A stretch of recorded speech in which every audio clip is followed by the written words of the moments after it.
What's going on, everybody? This is Tony. Welcome you back to another video here at Comiverse. And in today's video, I'm going to show you what I've picked up for the last 2 weeks for a new comic book day.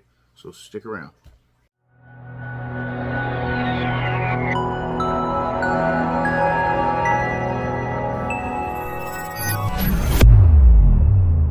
What's going on, everybody? Tony, welcome you back to Comiverse.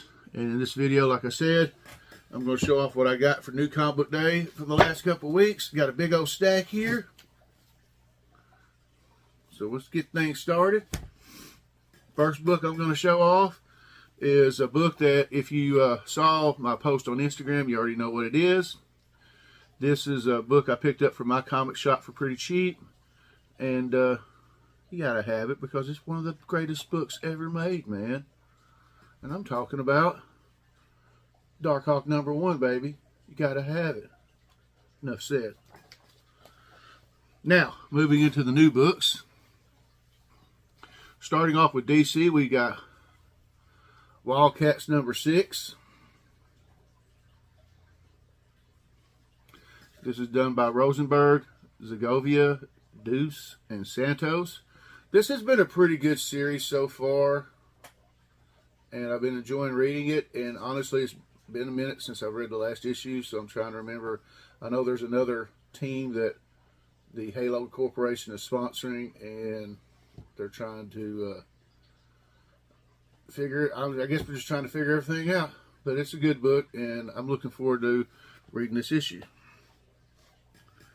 Next up from DC, we've got Superman #3 by Williamson and Campbell. Believe it or not, I've really loved the Superman series so far. Superman's dealing with Parasite.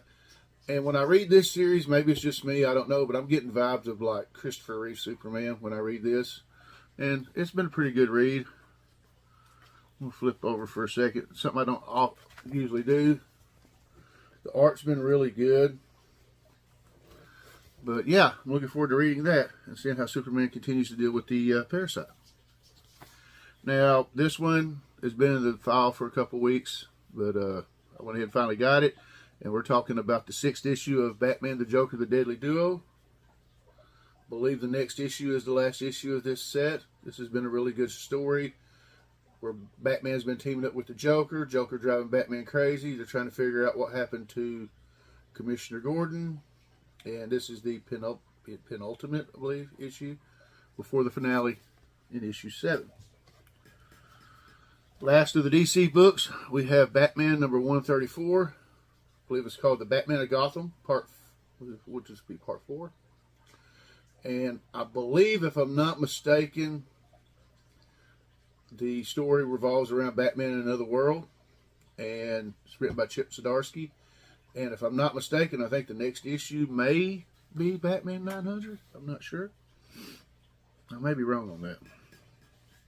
Moving on to the independents first from Aftershock, we have Chicken Devil #3. And to be honest, I had forgotten about this series, and I was beginning to wonder if Aftershock had forgotten about it too. It's been a minute since the last issue come out. And we're seeing Mitch teaming up with the 2 road cops that are all dressed up in Chicken Devil outfits, trying to fight crime. Or I believe it's a Russian gang, if I remember correctly. But it's been a fun little read. Next up, always a good read, we have Gunslinger Spawn #19. It's another one of those connecting covers. I believe there's going to be 4 of them. And Javier's still trying to track down the people that had killed his family, their family member or sister or something like that.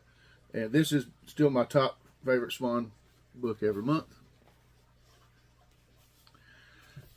More Spawn. We got Spawn 340. So this is not the connecting cover, but I guess I'll have to try to track it down once it's all over with. I'll wait until all of them come out and see which ones I need to get. Spawn and I gotta look at. It's been a minute.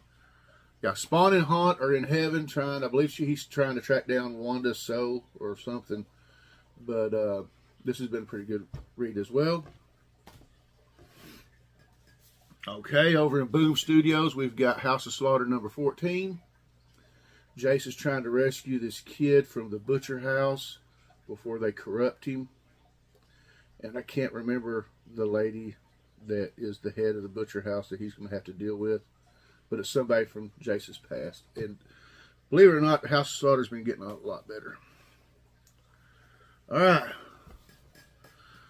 Last book of the Independence. This is from Image. This is issue 4 of Nemesis Reloaded. And I have been really enjoying this series. Like I said, this is issue number 4. I believe the next issue is the last one for this series. This has been a really fun read. Very graphic, very violent, but very awesome. And I highly recommend this book. All right, moving on to Marvel. We have the second issue of Hallows Eve. Now, in the first issue, Janine, I believe that's her name, or Hallows Eve, she puts on these different masks, and whatever mask she puts on, she adopts their powers. Like if she puts on a Frankenstein mask, she'll have the powers of Frankenstein or whatnot. Well, in the last issue, she put on a werewolf mask, and she attacked this guard, and the guard ended up becoming a werewolf. So I guess she's dealing with the ramifications of what happens when you put on certain masks. I believe her name is Maxine Danger from the Beyond storyline from Nick Spencer's ASM is in this. So I'm interested to see how this turns out. Next up from Marvel, we have a facsimile of X-Men #1.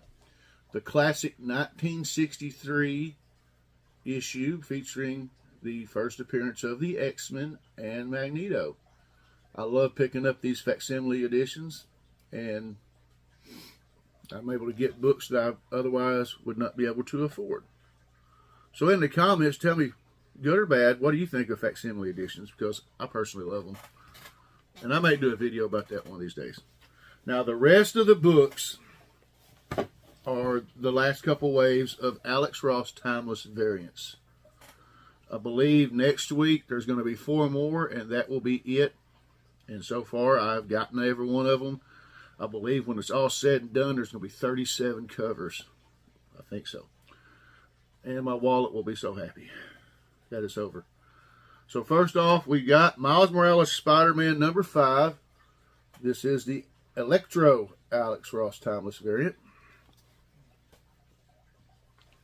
Then we've got Red Goblin #3, featuring the Sandman. We have Amazing Spider-Man #24, featuring the Vulture. We have Moon Knight #22, featuring the Kingpin. We have Captain America Cold War Alpha, featuring Baron Zemo. We have Warlock Rebirth #1, featuring Thanos. We have Carnage #12, featuring Hela. And I think the last 3 are probably the best ones.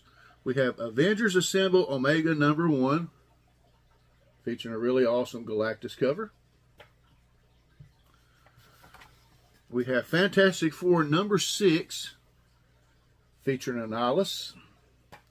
And my favorite one out of this bunch, and still my favorite villain of all time for Marvel, this is Guardians of the Galaxy #1, featuring Doctor Doom. And that's basically all I got. Like I said, this is from the last 2 weeks. I hope you enjoyed the video. Please like and subscribe if you're enjoying the content. Thank everyone. I want to thank everyone for watching my videos, whether this is your first video or your 91st video. I thank everyone for taking the time to watch these videos. Now, coming up later today, probably sometime this evening, I will be dropping my new episode of Tony's Comics Spotlight, where I'll be celebrating the 50th anniversary of the first appearance of the Daywalker, known as Blade, in Tomb of Dracula #10. That's going to be pretty fun.